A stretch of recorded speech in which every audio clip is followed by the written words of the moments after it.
कक्षा 10 गणित हिंदी मीडियम। इसमें आपके टोटल 15 चैप्टर हैं, जिनमें से हम अभी फर्स्ट चैप्टर पढ़ने वाले हैं, वास्तविक संख्याएं। इसमें टोटल आपके 15 चैप्टर हैं, जिसमें लास्ट का चैप्टर है अपना प्रायिकता। सबसे फर्स्ट चैप्टर हम पढ़ रहे हैं वास्तविक संख्याएं। तो वास्तविक संख्याएं क्या होती हैं? सबसे पहले हम ये जानेंगे कि संख्याएं क्या होती हैं। तो संख्याएं हमारी क्या होती हैं? सबसे पहला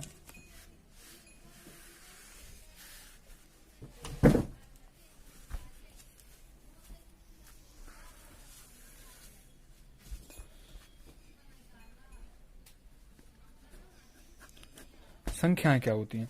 तो संख्याएं हमारी दो प्रकार की होती हैं। एक होती है हमारी वास्तविक संख्याएं और एक होती है हमारी काल्पनिक संख्याएं। ठीक है, काल्पनिक संख्याएं जिन्हें हम अवास्तविक संख्याएं भी कहते हैं।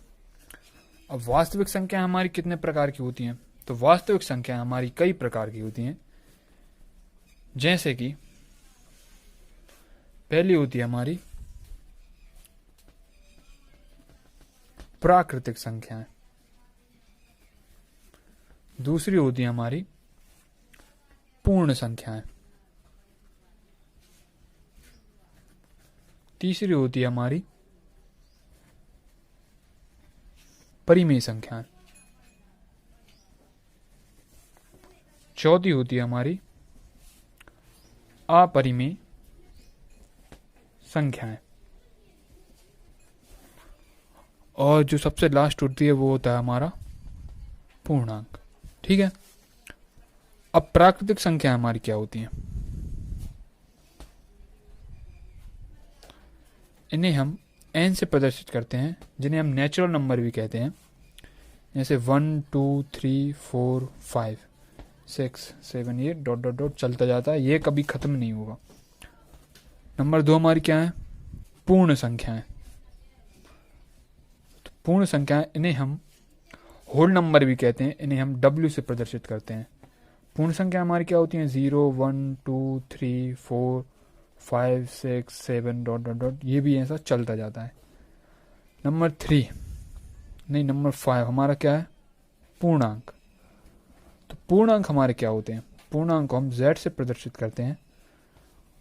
पूर्णांक होते हैं हमारे 0 1 2 3 4 5 6 7, यहाँ -1 -2 -3, ये हमारे पूर्णांक होते हैं। ठीक है, अब इसके बाद हमारी क्या बची? परिमेय संख्या और अपरिमेय संख्या।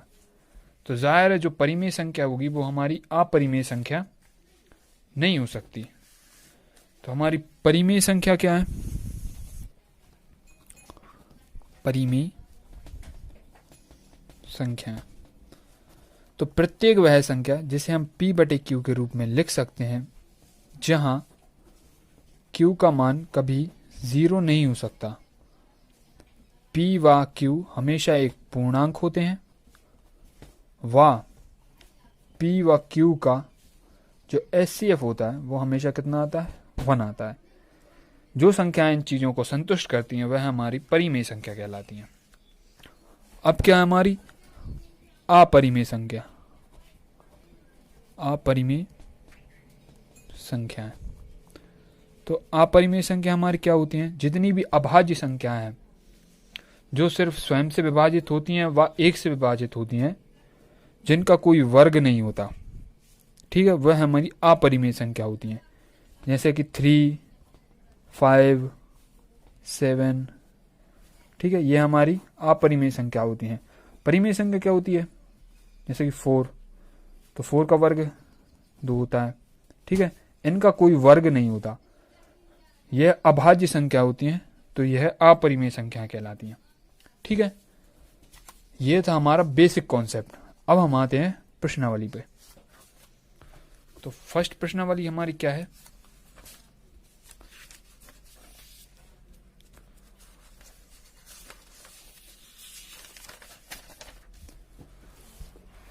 निम्नलिखित संख्याओं का एचसीएफ ज्ञात करने के लिए यूक्लिड विभाजन एल्गोरिथम का प्रयोग कीजिए। ठीक है। तो एचसीएफ और एलसीएम हम छोटी क्लासों से पढ़ते आ रहे हैं, लेकिन इन्होंने हमें दूसरी विधि से करने के लिए कहा है, यूक्लिड विभाजन प्रमेय से। तो यूक्लिड विभाजन प्रमेय हमारी क्या होती है, तो आइए मैं आपको बताता हूं यूक्लिड विभाजन प्रमेय क्या होती है। यूक्लिड विभाजन प्रमेय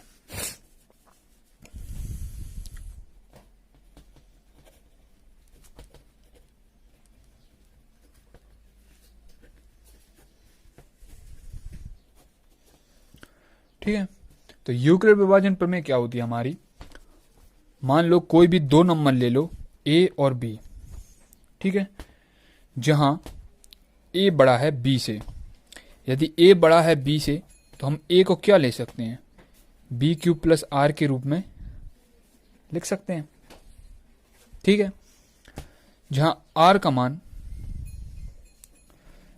आर का जो मान होगा वह बी से छोटा होगा और 0 या 0 से बड़ा होगा, ठीक है। यहां आर हमारा क्या है, शेषफल, और क्यू हमारा क्या है, भागफल, ठीक है। कोई भी एग्जांपल ले लो, जैसे 7 और 4, तो ये हमारा ए है, ये हमारा बी है। तो 7 बड़ा है 4 से, तो इसमें हम यूक्लिड विभाजन प्रमेय लगाएंगे, यूक्लिड विभाजन प्रमेय से, ठीक है। तो यूक्लिड विभाजन प्रमेय हमारी क्या कहती है, is equal to B Q plus R. A का मान है हमारा 7 इजिकल टू बी का मान। अब हम क्या करेंगे, यूक्लिड विभाजन प्रमेय में छोटी संख्या का भाग बड़ी संख्या हम देते हैं। तो छोटी संख्या हमारी है 4, बड़ी संख्या हमारी 7, 4 दूनी 8 बड़ा हो जाएगा तो एक बार जाएगा, 7 में से 4 गए 3 बचे। ये हमारा क्यू का मान आ गया, ये हमारा आर का मान आ गया, यानी ये है हमारा भागफल और ये आया हमारा शेषफल, ठीक है। तो भागफल हमारा कितना आया, बी का मान है हमारा 4 इंटू में क्यू का मान है हमारा 1 प्लस में आर का मान है हमारा 3। तो 7 equal to 4 plus 3, 7 equal to 7, ये बराबर आ गए, ठीक है। तो ये था हमारा यूक्लिड विभाजन प्रमेय का बेसिक कॉन्सेप्ट। अब हम आते हैं प्रश्नावली पर। तो फर्स्ट क्वेश्चन हमें क्या दिया है, 135 और 225 का एचसीएफ निकालना है हमें, किससे, यूक्लिड विभाजन प्रमेय से। तो फर्स्ट क्वेश्चन करेंगे हम। फर्स्ट क्वेश्चन है हमारा 135 और 225 का हमें क्या निकालना है, एचसीएफ निकालना है, ठीक है। तो अब हम इसे कैसे करेंगे, सबसे पहले 225 बड़ा है 135 से, तो छोटी संख्या का भाग बड़ी संख्या में देंगे। तो 135 का भाग हम देंगे 225 में, ठीक है।